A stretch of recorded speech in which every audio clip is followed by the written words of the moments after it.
40 time already माझे जाल्ले आसा ब्लड डोनेशन आणि आता आयज हांव 41 टायम्स हे दिता ब्लड डोनेशन.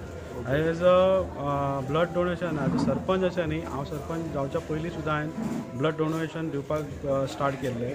एज अ आमचे संत निरंकारी मिशन जे आमचे मिशन आसा त्या मार्फत आमी 15 ऑगस्ट आणि 24 एप्रील हे 2 वर्साक 2 आमी हे दवरताले. तेतून आमकां एक खंयचं तरी मोटिवेशन मेळ्ळें की ब्लड दिवप म्हणजे रक्तदान दिवप. आणि दुसरं दान म्हणटात आमी, रक्तदान दान म्हणटात, त्याच परस जे रक्त म्हणजे रगत ब्लड जे आमच्या बॉडीन आसा ते बॉडीन कितलेशे दाट जाल्ले आसता आणि ते आमकां म्हणजे भायर काडपाक आमकां इजिली जायना. सो आमी हे जर आमी दिले जाल्यार कोणाकूय फायदोय जाता आणि प्लस आमची जी बॉडी आसा पळय बॉडी वेल मेंटेन उरता.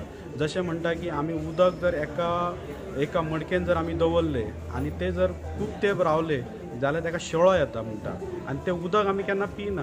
तशेंच आमच्या बॉडीचे जर बॉडीन आमचे कितलेशे ब्लड कितलीच वर्सां आमची हे आसा जो आतां आमी लायफ आमी कोण 60-70 वर्सां आमी जगतात. हे 60-70 वर्सांचे ब्लड कितलेशेच आमकां दाट जाल्ले आसा आनी ताका लागून आमची रोगराई वाडल्या पळय ते कारण हे. ताका लागून हांव सगळ्यांक विनंती करता की ब्लड डोनेट करा, ब्लड तुमी दुसऱ्यांकूय दिया आणि तुमचे जी बॉडी आसा ती वेल मेंटेन करा.